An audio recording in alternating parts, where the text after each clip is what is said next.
Сәлеметсіздер ме, қымбатты гимназистер, ұстаздар және де Инстаграм парақшамыздың қымбатты оқырмандары. Бүгінгі гимназиум лайв жобасының қонағы Біріккен ұлттар ұйымы жанындағы жас көшбасшылар қауымдастығының мүшесі, дарын мемлекеттік жастар сыйлығының иегері және де белгілі кәсіпкер Сүлейменов Олжас Серікбайұлы. Қазір біз сіздермен Олжас ағаймен байланысқа шығатын боламыз. Бірер минут осыларыңызды сұраймын. Сәлеметсіз бе Олжас ағай? Өте қатты қуаныштымыз. Рахмет, мен де қуаныштымын.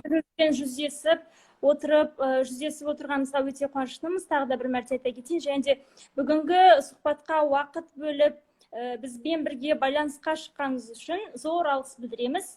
Сізге алдымен өзімізді мектебіңізді таныстыра өтсем деймін. Жалпы тамырын тереңге тартқан, ғасырға жуық тарихы бар, дарынды балаларға арналған Абай атындағы гимназиямыз балалар өнеріндегі ең алғаш қазақ мектебі болып табылады. Бүгінде біздің білім ордамызда 600-ден астам оқушы білім алып жүр. Ал енді өзім таныстыра өтсем, өзімнің есімім Олжан, осы Абай мектебінің ұстазы боламын. Мектептің атына да өзіңіздің атыңызда сай екен. Өте рахмет.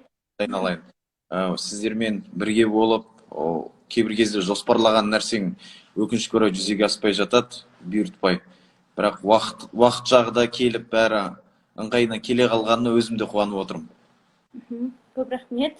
Енді ең басында сұхбатымызды мәңгі лаулап жану үшін ғаламда үлкен арман керек екен адамға деп ой алыбы, әрі сөз шебері Мұхтар атамыз жалғағандай, шынымен де адамға үміт отын жағатын ол арман. Осы орайда біз бала Олжастың арманын білейік дегенбіз. Жалпы өзіңіздің балалық шағыңыз жайында әңгімелеп берсеңіз.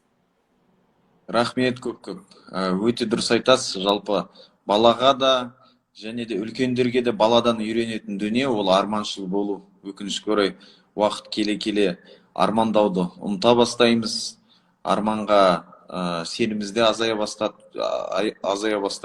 Мына өмірдің неше түрлі сынақтарын көрген кезде, бір әділетсіздігін көрген кезде, сол арманшыл болудан жас келе алыстап жатады. Бірақ Құдайға шүкір өз басым ата-анамның дұрыс тәрбиесінің арқасында кішкентай ауылда өссек те арманшыл болып өстік.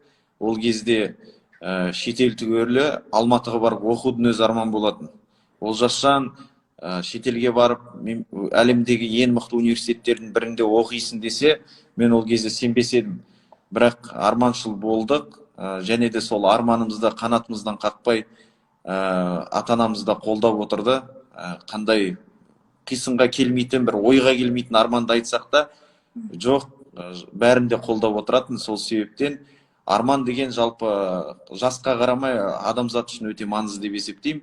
Қарапайым ауылда өстік, сол жақта жаңағындай ағамыз екеуміз жиі еске түсіреміз. Мынау кішкентай тізеден келетін Нұра өзенін, тартылып қалған өзен жағасында жатып, бір керемет пляжда жатқандай болып, бір армандап жататынбыз. Ұшып баратқан ұшақтарға қарап, самолет, забери меня в полет деп әлем аралайды екенбіз. Ол кезде бізге самолетқа отыру түгелі пойызға отыру арман болатын. Бірақ Құдайға шүкір соның арманның арқасында, бірінші Алла, екінші еліміздің беріп отқан мүмкіншілігінің арқасында, ата-анамыздың берген тәрбиесі мен білімнің арқасында әлемнің біраз жерін аралап келдік. Сыртта болашақ бағдарламасымен білім алып келдік. Сол үшін бала Олжаста, қазіргі Олжаста да армандауын тоқтатқан жоқ деп айтуға болады. Ол армандаса адам қанаттанады деп айтуға болады. Сол үшін әр кезде мен бауырларымызға, жастармен үнемі жиі кездесіп жүрем ғой. Сол кезде арманшыл болыңыздар деп айтып жүрем. Және де армандаған кезде, ақыры армандаған кейін дұрыстап тұрып армандау керек. Қазақстан ішінде ғана бәсекеге сай болам демеймін. Қазіргі кезде бізге әлем жаулайтын жастар керек. Сол үшін немен айналысса да, қай салада болса да, ол арманды тоқтатпау керек деп есептеймін өзім. Рахмет, бала кезімнен арманшыл болдым, соның арқасында қанаттандым деп жатырсыз. Және де ендігі бір сұрақ мынадай болып отыр. кешегі арманы асқақ ауыл баласы, жаңа өзіңіз айтып жатырсыз ғой, ауылда өстім деп. Кешегі арманы асқақ ауыл баласы бүгінде елбасымыз Нұрсұлтан Әбішұлы Назарбаевтың бастамасымен енгізген болашақ бағдарламасының түлегі. Біз сіз үшін өте қуаныштымыз. Және де осы бағдарламаның егер атану сізге қаншалықты қиын болды? Жалпы бағдарлама талаптары қандай? Осы жайында біздің гимназистермен бөлісе кетсеңіз. Болашақ бағдарламасы деген бұл еліміздегі ең мықты және де нәтижесін әлі көріп болған жоқ. Біз болашақта көретін бір жақсы бағдарлама деп есептеймін өзім. Өйткені ең жақсы инвестиция ол білімге салған инвестиция. Және де өзіңе білімге салатын болсан, ол инвестиция міндетті түрде қайтады. Болашақ бағдарламасы бізге өте үлкен мүмкіншілік берді. Қазіргі өмірімізге былай айтқанда жолымызды ашып берді деп айтсақ артық болмас. Себебі қазір керемет заманда өмір сүріп жатыр ғой. Ата-бабамыздың табан тимейтін жерге жастарымыздың қаламы тиіп жатыр. Мынау Гарвард деген бұрын ата-бабамыздың ойына да келмеген. Бірақ бір нәрсені түсіну керек. Адам қай жерде де оқыса да өзінің, мына Гарвардта сіз кіріп келсеңіз, Гарвардта жазылып қойған бір ең жақсы ұнаған қанатты сөздер ұнады. Сізге табиғат бермеген нәрсені Гарвард бере алмайды дейді. Қазақтың жалпақ сөзімен айтқанда есекті тұлпар қыламайсың деген сөз ғой. Сол сияқты сіз қай жерде оқысаңыз да, бірақ ең бастысы өз-өзіңізге сеніп, еңбектеніп, талпынып, жаңағындай қазақта айтады ғой, алмас қылыш қынабында жатпайды дейді. Егер де шынымен де талпынатын болса, ол қай жерде оқу маңызды емес. Бірақ болашақ бағдарламасы жайлы сұрап отыр екенсіз. Қысқаша айтып кетейін, біз тапсыратын кезде әрине бәрі бізге айтқан, туған ағам екеуміз тапсырғанбыз. Ол жерге ағай-сығайдың балалары өтеді, байдың балалары өтеді, міндетті түрде төбеден біреу звондау керек деген сияқты. Біз бір Аллаға тәуекел етіп, бел буып көрдік, еш емтиханнан сүрінбей, былай айтқанда өтіп кеттік. Сол кезде екеуміз бірден өтіп кеткен кезде бәрі таңғалған. Біреумен келіскен шығар, кімге қанша бердіңдер деп сұрағанда болған. Сол себепті сіз жалпы бір мақсат қоятын болсаңыз өз алдыңызға, ол міндетті түрде сізде бір бизнес жобаңыз болсын, өзіңіздің бір жаңағындай мықты университетке түсем деген ойыңыз болса, міндетті түрде сіз сол жолдан сізді былай айтқанда тиятын адамдар болады. Сол үшін ешқашан оны тыңдамау керек. Қазақта жалпы өзіміз кейіннен шығарып алған, жастардың тілімен айтқанда атмас кісі көп қой. Аузы қисық болса да байдың баласы сөйлесін дейміз. Бірақ бір нәрсені түсіну керек. Анамның кішкентай кезінен айтатын сөзі, бай мен кедейдің баласын білім ғана теңестіреді дейді. Адам шынымен де білім алып, талпынып, жаңағындай егер де үміттеніп өзі шынымен де талаптанатын болса, ол адамдар әділетсіз болса да Алла әділетті ғой, Алла міндетті түрде жолын ашады. Сол қысқа айтарым, болашақ бағдарламасы деген еліміздегі тарихымыздағы ең мықты жобалардың бірі. Мүмкіншілік болса енді қазіргі кезде бакалавр деген жоқ, бірақ бакалаврды мемлекеттің ішінде Назарбаев университеті болсын, Сүлеймен Демирел университеті болсын, қаншама мықты университеттеріміз бар қазіргі кезде, Құдайға шүкір. Сол жерден білім алып жатса да, болашақта магистратура оқуға болашақ бағдарламасымен баруға мен бәріне кеңес берер едім. Дұрыс айтасыз, абай атамыз айтады ғой, үш-ақ нәрсе адамның қасиеті: ыстық қайрат, нұрлы ақыл, жылы жүрек деп. Шынымен де жастарға әрқашанда білімге ұмтылу керек, білімге талпыну керек деген ой түйдік. Рахмет, өте жақсы жауап қаттыңыз деп ойлаймын. Және де біздің гимназистеріміз осы жауаптардың бәріне қанағаттанып, өзінің тағы да қоса жылы лебіздерін, ізгі тілектерін және де сауалдарын жазып кетсе де болады. Бағана басында айтып кеткен болатынмын. Енді аспан асты елінде инженер құрылысшы мамандығы бойынша білім алумен шектеліп қана қоймай, көптеген ірі жобалардың басын ұстап жүзеге асырыпсыз. Сол жайында айтып берсеңіз. Енді қазіргі кезде мен жастарға жиі айтатыным, екі нәрседе шатаспаңыздар. Біріншісі жар таңдайтын кезде және де мамандық таңдайтын кезде.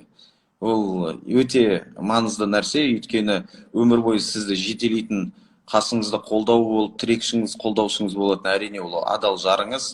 Ол міндетті түрде бір адам жаңағындай үйленуді армандайды, біреу тұрмысқа шығуды армандайды. Екіншісі жаңағындай мамандық таңдауда да қателеспеу керек. Өйткені бізде мамандық таңдаған кезде анау Талғат ағаңа қара, ол прокурор, сен жаңағындай заңгер мамандығына юрист оқысаң, сенде де сондай мықты прокурор боласың деген сияқты, соның орнына отырып алатын сияқты кейбір кезде сөйтіп қате таңдап жатамыз мамандықты. Содан кейін бүкіл әлемді таңғалдырып, қазір әзіл бар ғой, бүкіл әлемді таңғалдырып өз мамандығымен жұмыс істеуге барды. Сол сияқты қазіргі кезде бір адам өз мамандығымен оқып, сосын сол өзінің саласында жұмыс істейтін болса, бұл шынымен де бір таңғалатын дүние болып қалды, өкінішке орай. Өйткені біз мынау профориентация мамандық таңдау жағынан өте әлсіздеуміз. Сол үшін қазіргі кезде құрылысшы мамандығы өзімнің сүйіп таңдаған мамандығым, бірақ соған қарамастан дұрыс айтасыз, көптеген басқа жобалармен айналысып жүреміз, бірақ өзімнің нақты қазіргі кезде кәсібім, бизнесім осы құрылыс саласынан жақсы нәтижеге жетіп, сол құрылыстың арқасында бағымыз жанып жатыр. Кімнің ең басты біздің немен айналыссаңыз да ойлайтынымыз, ағайын туысың, жақындарына жағдай жасасам, мынау тауып отқан табысым өзіме ғана емес жақындарыма жетсе, сондай ниетпен бір жұмыс істегіміз келеді ғой, дұрыс төленіп жатса деген сияқты. Біз оқу бітіріп келгеннен кейін жұмыс іздеп жүрмей, жұмыс орындарын ашайық дегендей біраз жерде тәжірибе жинап, бизнесқа қарай бел будық. Содан кейін әбден бизнесті аяққа тұрғызып, жаңағындай бизнесті жүргізіп алғаннан кейін қоғамдық белсенділігімізді де күшейтейік дедік. Әрдайым студент кезімізден бастап қоғамдық іс-шараларға, қоғам ортасына жаңағындай біте қайнасып, сол жерге бүкіл өзіміздің үлесімізді қосуға тырысып жүрдік. Ал мына бизнес болғаннан кейін адам қаржылай тәуелсіз болады. Қаржылай тәуелсіз болған кейін сенің қолында ұзарады, және де көмектесуге, қаншама адамға көмектесуге мүмкіншілігің пайда болады. Сол себептен менің айтарым, қазіргі кезде бізде мемлекетіміз бір шенеунік болуды армандайтын мемлекет қой. Балам акиматта істейді деп мақтанғанға жақсы. Басында мен бизнесте жүрген кезімде, құрылыспен айналысып жүрген кезде ағайын туысымның өзі таңғалған. Ол жасау, неге министрлікке барып жұмыс істемейсің? Енді бізде өкінішке орай сондай қағида қалыптасып қалған. Министрлікте істейді деген бір қатты күшті естіледі, бірақ мүмкін ол жерде жалақысы төмен шығар, жағдайы болмай жүрген шығар, ол бізді аса мазаламайды, жаңағыдай жұртқа мақтанғанға күшті. Сол үшін мен айтарым, ең бірінші, егер де әр қазағымыз қуатты, жағдайы бар, баспанасы бар, астында көлігі бар, сөйтіп әбден жағдайын жасап алған кезде мемлекетке жұмыс істеуге, саясатқа жұмыс істеуге бел буатын болса, сол кезде мүмкін сыбайлас жемқорлықта азаяр ма еді деп ойлайсың. Сол үшін әрдайым бізде қазір мына бизнестен бөлек қоғамдықта түрлі жобаларымыз бар. Рахмет. Серік аға, енді өзіңізге Біріккен ұлттар ұйымының ассамблеясы мінберінен баяндама жасау бақытты бұйырыпты. Сол жағынан айта кетсеңіз, біздің мына оқырмандарымызға да сол қызықты болып тұр. Рахмет. Енді мен бұл тақырыпты көп ұната бермейтін де себебім бар, өйткені көбінесе бір киноға біреудің рөлін сомдап түссе, соны қайта-қайта айта береді, болмаса олимпиадаға барып келсе, олимпиада туралы айта береді деген сияқты. Сол сияқты менде де қоғамды шаршатпайын деп көп айтпауға тырысамын, бірақ бір мен үшін өмірімде бір тарихи оқиға болды деп есептеймін. Сөзіңіздерге жалғап жүрсеңіз. Ең басты тақырып әлем азаматы, сол тақырып бойынша Global Citizen дейді, человек мира, әлем азаматы бойынша эссе жазған болатынбыз. Қазіргі кезде глобализация деген дүние кеңінен айтылып тарап жатыр, сондай ұғым. Сол тақырып бойынша эссе жазған болатын. Ол жерде мен жазғаным, мынау қазіргі кезде мен ойымша Қазақстанда біз нағыз әлем азаматымыз. Неге? Өйткені бірнеше 130-дан астам ұлт өкілдері бар. Кішкентай кезімізден қазақ тілін, орыс тілін, орыс әдебиеттерін, қазақ әдебиетін, орыс классиктарын бәрін оқып өсеміз. Сол себептен қазақ нағыз әлем азаматы деп жазған болатымын. Сосын және де еліміздің тарихын мына ашаршылық кезеңінен неше түрлі қиын қыстау кездерді жазып, және де ядролық полигон болған, сол ядролық полигоннан басталған мемлекет қазіргі кезде жасыл экономиканы дамытып жатқан бәрін жазып көрсеткен болатымын. Былай қарап тұрсаңыз, мен өзімнің бір біліммен алып қосқан ештеңем жоқ. Еліміздің болып жатқан, қазақтың басынан кешкен тарихын және де болмысын, күнделікті өмірін жазып берген болатын. Сол оларға бір ерекше болып көрініп, соның ішінен мен эссем үздік болып таңдалыпты. өзім таңғалып сол жерге мен бірақ өкінішке орай 6 ресми тілі бар Біріккен ұлттар ұйымының, оның ішіне өкінішке орай қазақ тілі кірмейді. Бірақ ол жаста тағы бір арман пайда болды, сол бір ресми тілдің бірі қазақ тілі болса екен деп. Мүмкін біреуге ол мүмкін емес болып көрінер, бірақ кім біледі, армандай беру керек қой.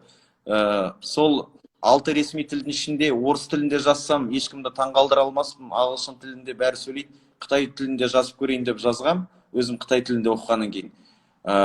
Содан кейін сол Біріккен ұлттар ұйымына барған кезде міндетті түрде қытай тілінде сөйлеуім керек болды. Бірақ протоколды бұзайын деп бел буып, сөзімді қазақ тілінде бастаған болатынмын. Өйткені 192 миллион өкілдері әлемдік деңгейдегі телеканалдар отырғаннан кейін, сол әлем қазақ тілін естісе ғой деген оймен, сол өз сөзімді протоколды бұзып қазақ тілінде бастағам. Нағыз ұлт жанашыры екенсіз, шынымен де тіл жанашыры. Осындай биік тұғырдан көрініп, сөз сөйлеу, осындай бір жетістікке жетудің формуласы бар ма сіздің ойыңызша? Өзіңіздің формулаңыз жасап қойған, біздің гимназистермен егер де бөліссеңіз. Қазіргі кезде түрлі кітаптар, көп мынандай тренингтер көбейіп кетті ғой, жетістікке жету жолы, жетістікке қалай жету деген сияқты. Мен үнемі айтып жүрем, біздің Абай атамыздың 4 ауыз сөзі бар.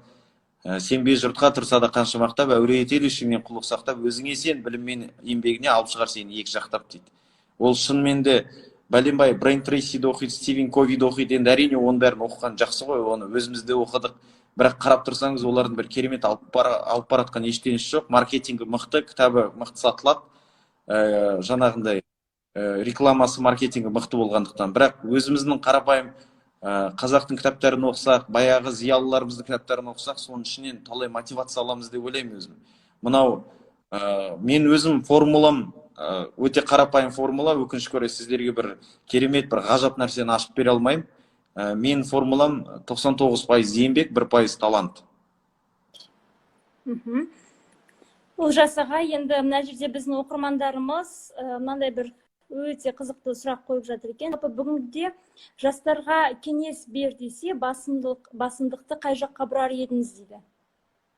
Тоқтап қалды ғой дейміз әлде? Бейнеңіз тоқтап қалды, аха. Енді кеңес береді.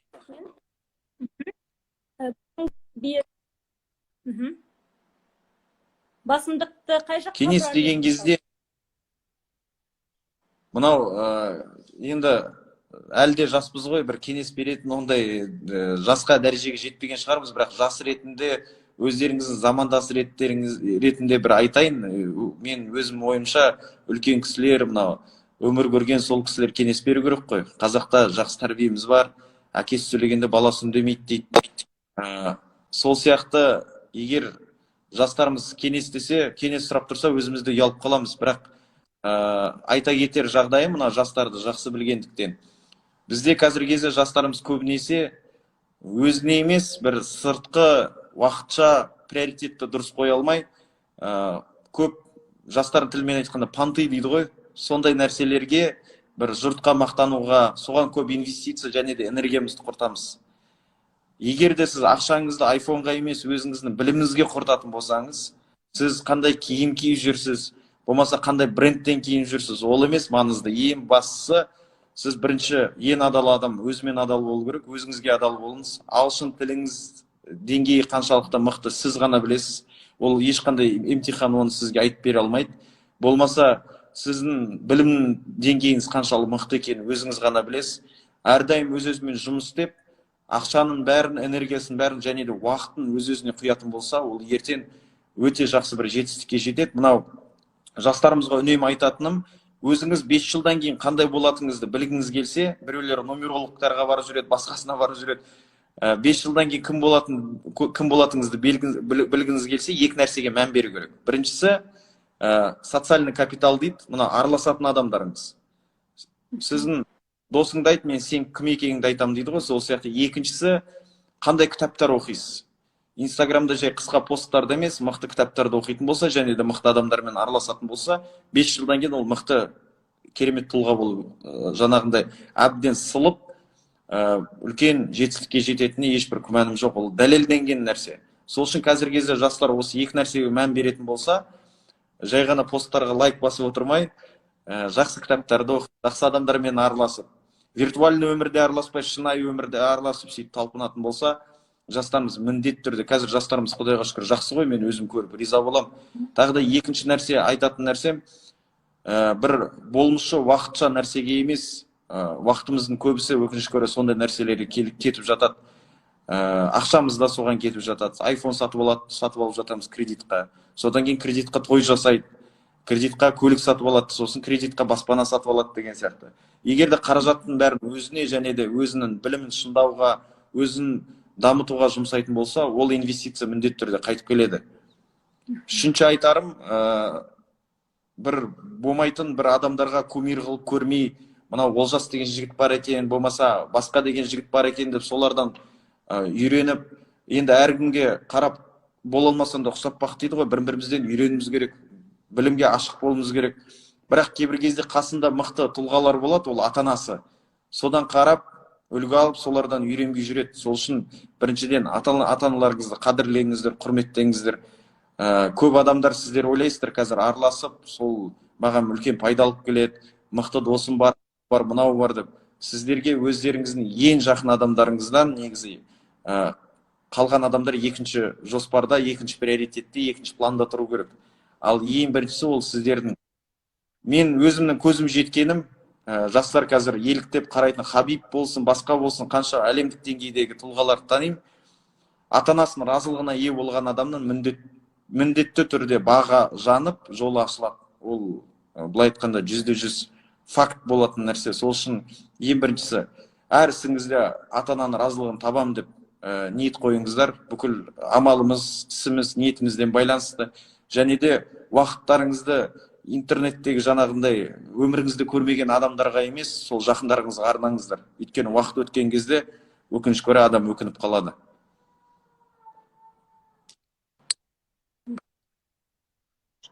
Оқушыларға қазіргі таңда жалпы жастарға арналған қандай да бір халықаралық бағдарламалар бар ма? Ол жайында өзіңіздің білетініңіз болса, бізбен бөлісе отырсаңыз, нұр үстіне нұр болар еді. Мынау қазіргі кезде Біріккен ұлттар ұйымы болсын, қаншама ұйымдардың ОБСЕ, қазіргі кезде волонтерлық деген бүкіл жақта дамып жатыр ғой.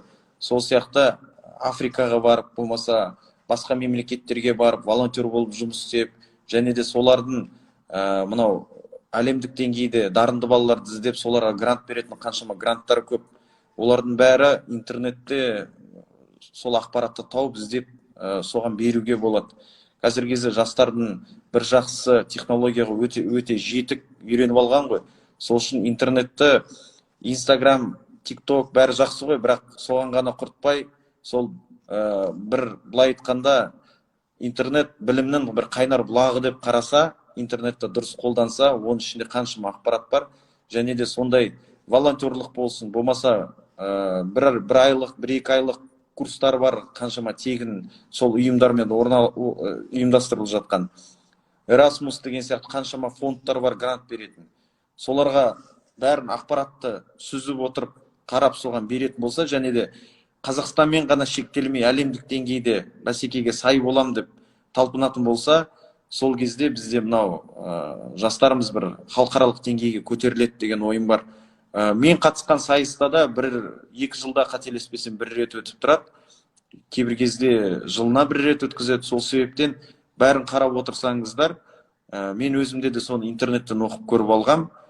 Сол үшін интернет қазір қолыңызда болған кезде соны дұрыс қолдану керек деп ойлаймын өзім. Көп рахмет. Енді Олжас ағай, өзіңіз қазіргі таңда белгілі кәсіпкерсіз. Кәсіпкерлік бұл новаторлығыз. Қазіргі таңдағы кәсіпкердің бойынан табылу келетін негізгі қасиеттерді атап өтсеңіз. Көп жағдайда қазір кәсіпкер ол өнертапқыш деп айтып жатады. Ал сіздің ойыңызша нағыз кәсіпкер, әсіресе қазіргі таңдағы кәсіпкердің бойынан қандай қасиеттер табылу керек? Енді мен түсінігім мүмкін басқа адамдармен сәйкес келмейтін шығар, бірақ мен ойымша кәсіпкер деген бірінші кезекте жомарт болу керек. егерде сіз неғұрлым көп беретін болсаңыз, соғұрлым сізге көп қайтады. Ол бастапқы кезде сізге түрлі сынақтар келеді, әсіресе қиналған кезде бергіңіз келмей қалады, бірақ сол кезде өзіңізді, нәпсіңізді сындырып, беріп, көмектесіп, неғұрлым көп беретін болсаңыз, соғұрлым сізге жаңағындай бизнесіңізде жүреді, шығыс болмай кіріс болмайды дейді ғой қазақта. Сол сияқты мына қайырымдылық деген жалпы бізге бір шетелден келген дүние емес. Қайырымдылық деген ол біздің қазақ мәдениетінде, мәдениетімізбен, өзіміздің болмысымызбен терең ұштасқан дүние.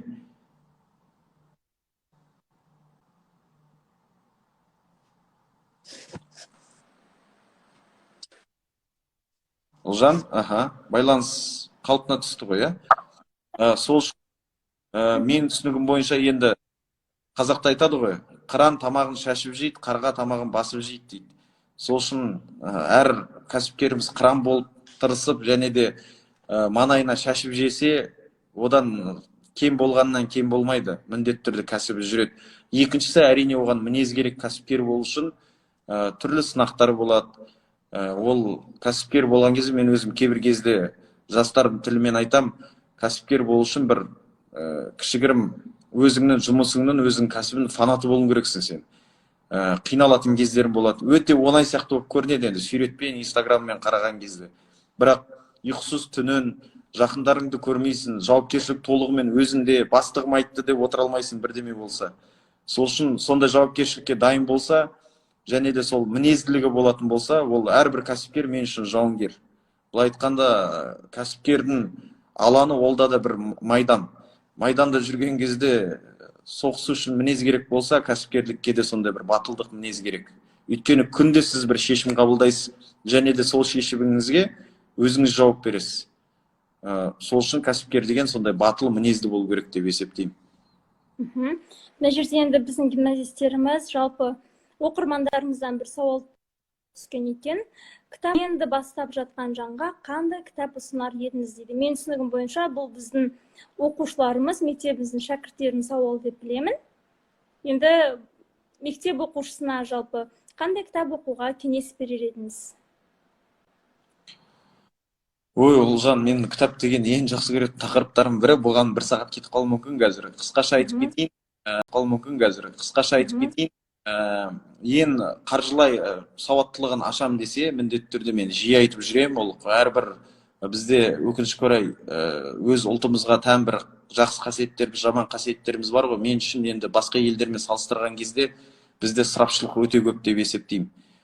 Сол үшін қаржылай сауаттылығын арту үшін «Самый богатый человек в Вавилоне» деген кітапты оқу керек деп ойлаймын. Қиын күрделі кітапты айтпай қояйын, өйткені неше түрлі кітаптар бар, «Квадрат денежного потока», «Думай и богатей» деген сияқты. Бірақ сол қаншама кітаптарды оқып келе, өте қарапайым жеңіл тілмен түсіндірген «Самый богатый человек в Вавилоне» деген кітап бар. Қазақ тілінде бар ма жоқ па, өкінішке орай білмейді екем. Бірақ қазіргі кезде қазақ тіліне бірнеше кітаптарды аударып жатыр ғой. Екіншісі, енді біреуге мүмкін ұнас, біреуге ұнамас, өзімнің жақсы көретін кітабым ол мынау Зейнеп Ахметовна апайымыз жазған бірнеше кітаптары бар. Соның ішінде «Шуақты күндер», Бауыржан Момышұлы бабамыз туралы жазған. Бауыржан Момышұлы бабамызды Александр Бек «Волоколамское шоссе» деген кітабында егерде әскери тұлға ретінде көрсетсе, Бауыржан Момышұлына Зейнеп апамыз қарапайым үйде қандай болған. Бауыржан Момышұлы бабамыз туралы жазған керемет кітап, міндетті түрде оқыңыздар, оқымаған болсаңыздар.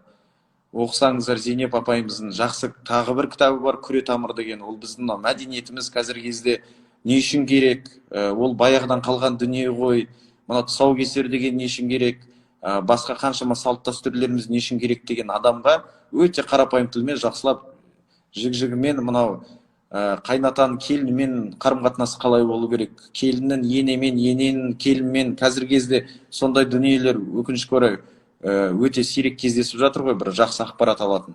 Жақсы жазған «Күре тамыр» деген кітап бар, бірақ мен үшін ең жақсы көретін кітаптерім бірі жаңағы «Шуақты күндер», «Светлые дни». Сол Зейнеп апайымыз Бауыржан Момышұлының өзінің келіні, сол кісінің батасын алған. Бауыржан бабамыздың келіні болуының өзі оңай емес. Соны оқып көрсеңіздер, қазіргі кезде кітап жазу түгелі қайнатасын сыйлау білген адамды, сондай келінді көрсек, бір таңғалып тамсанып жатамыз. Ол кісі жай ғана батасын ғана алмай, тағы да сол Бауыржан Момышұлы бабамыз үйде қандай болған. Өйткені қазіргі кезде көп адам қоғамда бір бөлек, үйде бір бөлек. Сол үшін өте пайдалы кітап деп ойлаймын. Үшінші жақсы көретін кітабым, мүмкін жастарға кішкене қиындау болып көрінетін шығар, бірақ сіздерге қиындау болмайды деп сенемін. Өйткені дарынды мектепте оқисыздар. Ол әрине біздің Абай жолы кітабымыз, Абай жолы романы. Абай атамыздың жақсы өмірін көрсеткен, ішінде бәленбай тәрбие бар. Сол Абай жолын өзінің жаңағындай не үшін, қалай жаңағындай жазылған түсіну үшін бір нәрсені түсіну керек. Абай жолы жазылмас бұрын екі адам өзінің өмірін құрбан еткен, сол Абай жолы жазылды. Міндетті түрде Абай жолын оқу керек, өйткені ол жерде қаншама өзім үшін бірнеше жаңағындай құнды дүниелер таптым. Былай айтқанда, әр парағын оқыған кезде бір құнды дүниелер табуға болады. Мысал айтатын болсақ, басын ғана бастаған кезде оны айтпай кетсем тағы да болмайды. Мынау сол неде Абай жолы басталған кезде Абай атамыз медреседен қайтып келе жатады. Біз болашақ бағдарламамен шетелден оқып қайтып келе жатқан сияқты. Ол кезде болашақ деген стипендиялар болған жоқ, бірақ Құнанбай бабамыздың стипендиясының арқасында Абай атамыз барып сол медреседен білім алып келді. Сол елге қайтып келе жатқан кезде ауылын сағынып келе жатады. Ол біріншісі бізге айтары мына ауылына, еліне деген махаббаты, сүйіспеншілігі. Сол сияқты енді Абай жолын айта берсек, азаннан кешке шейін айта берермін. Мынау тікелей эфиріміздің уақыты жетпес. Абай жолын міндетті түрде оқыңыздар. Және де тағы да бір айтып кететін кітаптердің бірі, көшпенділерді көбісі оқысы келмейді. Ілияс Есенберлиннің кітабын тым көп деп ойлайды, бірақ қазіргі кезде біз батыр ұрпақпыз деп айтамыз, бірақ өкінішке орай өзіміздің батырларымызды танымаймыз. Сол тарихымды білем десеңіздер, қазақ екенімізге мақтанам десеңіздер, бірінші сол тарихты біліп алу керек. Сол үшін әр руда өзінің батырлары бар. Сол көшпенділерде өте жақсы жазылған. Ал көшпенділерді оқуға мотивация алу үшін бірінші Асан Намат бабамыздың жазып кеткен Өмір өзені деген кітабын оқу керек, Парике жизни. Сол жерде Ілияс Есенберлин бабамыз қаншалықты армандап, сол өмір бойы сол көшпенділерді жазам деп сол арманымен өмір сүріп, және де жарын екеуін қарым-қатынасын көрген кезде таңғаласың. Не деген романтика, не деген жаңағындай қолдау. Ілияс Есенберлин өзі ғана емес, қасындағы жары да соған сол бір арманымен өмір сүріп. Соны көрген кезде мысалы таңғалып жатасың. Сол үшін сол Өмір өзені Асан Намат жазған кітапты міндетті түрде оқыңыздар деп кеңес беремін. Талай құнды дүниелер бар. Көшпенділерді оқуға бір үлкен мотивация аласыздар. Және де сол Асан Наматтың Өмір өзені кітабын оқитын болсаңыздар, Ілияс Есенберлинмен жарының қарым-қатынасын көріп, романтика не екенін түсінесіздер. Сіздің бүгінгі сұхбатыңыз мына бел буын өскелең ұрпаққа берері мол, тағылымды, сүбелі сұхбаттардың бірі болды деп есептейміз. Сұхбаттың соңында мына біздің гимназиямыздың дарынды шәкірттеріне деген жылы лебізіңізді білдіре кетсеңіз, мархабат. Рахмет. Біріншіден, мынау қазір өздеріңіздің аттарыңыз бар ғой. Біріншіден, Абай атамыздың атын алған екенсіздер, және де дарынды мектебі деген аты бар. Сол үшін шынымен де аты затына сай болады деп сенемін. Ол Абай бабаларымыз болсын, қай бабамыз болсын, Гарвардты көрмесе де қазаққа қанша құнды дүниелерді және де елге қандай керемет қызмет атқарып кетті. Сол себептен дарынды мектепте оқима, қарапайым мектепте оқима, ол маңызды емес. Ең бастысы әр адамның өзіне қойған талабы және де өзінің атын қатырақ қамшылайтын болса, міндетті түрде ол жаңағындай жеңіске жетеді. Жаңа да айтып жатырмыз ғой, бай мен кедейдің баласын білім ғана теңестіреді деп. Егер де өзінің біліміне, өзінің талабына, өзінің еңбегіне толықтай сеніп, және де әділетті болатын болса, өзі сонда парасаттылыққа ұмтылатын болса, ол міндетті түрде түбінде жеңіске жетеді. Әрине қиыншылықтар болады, сынақтар болады. Қазақта айтады, адалдың жолы қиқалан дейді. Адал болу оңай емес, бірақ міндетті түрде сол ұстанымнан қайтпайтын болса, оның бастығы бағаламаса да, үлкен мемлекетімізді басқарып отқан тұлғалар бағаламаса да, ең бастысы оны сол бағасын Аллах тағала береді. Сол үшін әділ болыңыздар, әділетті болыңыздар. Сосын Әлихан Бөкейханов бабамыздың жақсы айтқан сөзі бар: ел басқару білімнен емес, ел басқару мінезден деп. Қазіргі кезде әсіресе ер адамзаттарға тән қарапайым мінез құлық, бір мінезділік деген сондай нәрсені дұрыс түсінбей және де сирек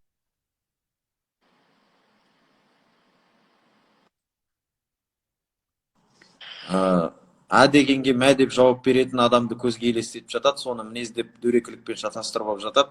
Шынайы мінез деген ол көркем мінез құлық және де халыққа қызмет еткен кезде иіліп тұратын сондай мінез қазіргі кезде сирек кездеседі. Сол үшін мінезді болыңыздар, білімді болыңыздар, талапты болыңыздар, армандауды ешқашан тоқтатпаңыздар, ешкімді тыңдамаңыздар, арманыңызға сеніңіздер, міндетті түрде сол арманыңызға да жетістікке де жетесіздер. Бірақ ең бастысы, ең жақын қасыңыздағы ата анаңыздың разылығына ие болатын болсаңыз, былай айтқанда, мынау Илон Масктың ракетасы сияқты ұшпайтын жерге ұшып кетеді.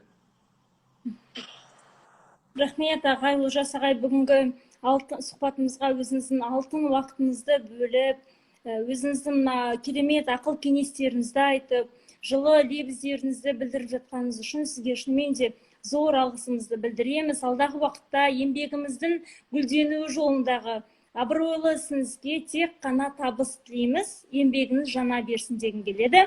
Қымбатты көрермен, осымен біздің бүгінгі сұхбатымыз өзінің мәресіне жетті. Бізбен бірге болып, жаңағы сауалдарыңызды қойып, ізгі ниеттеріңізді білдіріп жатқандарыңызға зор алғыс айтамын. Келесі кездескенше аман сау болыңыздар. Сау болыңыздар. Рахмет, Ұлжан. Сау болыңыз.